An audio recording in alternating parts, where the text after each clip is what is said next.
السلام علیکم ورحمۃ اللہ وبرکاتہ۔ میرا نام ہے عابد علی اور میں اپنے چینل علامہ عابد علی اشرفی سے آپ سے مخاطب ہوں۔ امید کرتا ہوں کہ آپ خیریت سے ہوں گے اور دعا کرتا ہوں کہ اللہ پاک آپ کو سلامت رکھے۔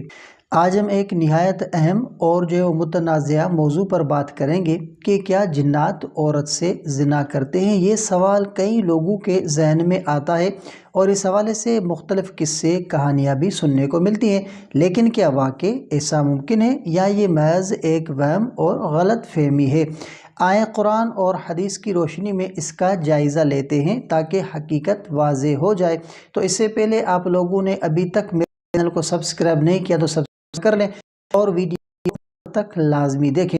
سب سے پہلی بات کہ جنات کا وجود اور ان کی حقیقت، تو قرآن میں جنات کا ذکر کئی جگہ آیا ہے۔ اللہ تعالیٰ ارشاد فرماتے ہیں کہ وَخَلَقَ الْجَانَّ مِن مَارِجٍ مِّن نَارٍ، اور جنات کو ہم نے آگ کے شعلے سے پیدا کیا۔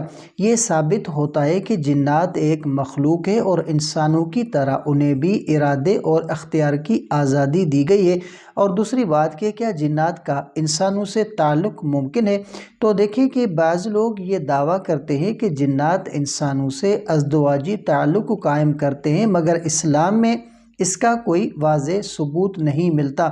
البتہ کچھ روایت میں یہ ذکر آتا ہے کہ جنات انسانوں کو نقصان پہنچا سکتے ہیں اور ان پر اثر انداز ہو سکتے ہیں اور وسوسے ڈال سکتے ہیں۔ اور تیسری بات کہ حدیث کی روشنی میں وضاحت، تو رسول اللہ صلی اللہ علیہ وآلہ وسلم نے جنات کے شر سے بچنے کی دعا سکھائی اور ان سے حفاظت کے لیے تدابیر بتائی، لیکن کہیں بھی یہ ذکر نہیں کہ جنات انسانوں سے جسمانی تعلق قائم کر سکتے ہیں۔ ایک ضعیف روایت میں ذکر ملتا ہے کہ بعض لوگوں پر جنات کا تسلط ہو سکتا ہے، مگر یہ روایت علمی لحاظ سے مستند نہیں ہے۔ اور شریعت کا نقطہ نظر کہ اسلام میں زنا ایک بہت بڑا گناہ ہے اور اس کے لیے دو انسانوں کا جسمانی طور پر موجود ہونا ضروری ہے، اور جنات کے جسمانی حالت انسانوں سے مختلف ہے، اس لیے ان کا اس طرح کا تعلق ممکن نہیں۔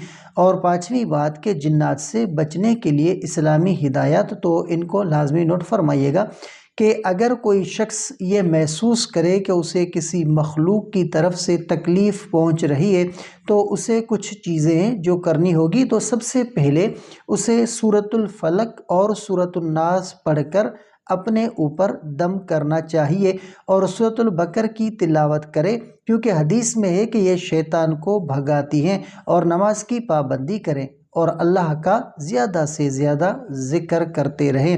تو عزیز ناظرین، جنات کا انسانوں کے ساتھ وہ کسی بھی طرح کا جسمانی تعلق قائم کرنا ایک غیر حقیقی بات ہے جس کا کوئی مضبوط اسلامی ثبوت نہیں ملتا۔ اگرچہ جنات کے اثرات ہو سکتے ہیں، مگر ان سے بچاؤ کے لیے اسلام نے ہمیں واضح ہدایت دی ہے۔ اگر آپ کو یہ ویڈیو پسند آئی ہو تو ویڈیو کو لائک کریں اور چینل کو سبسکرائب کریں تاکہ ہماری مزید اسلامی ویڈیوز آپ تک پہنچتی رہے۔ تو اگلی ویڈیو تک کے لیے اپنا بہت سارا خیال رکھیں اور ہمیں اپنی دعاؤں میں یاد رکھیں۔ جزاک اللہ خیرہ۔ السلام علیکم ورحمۃ اللہ وبرکاتہ۔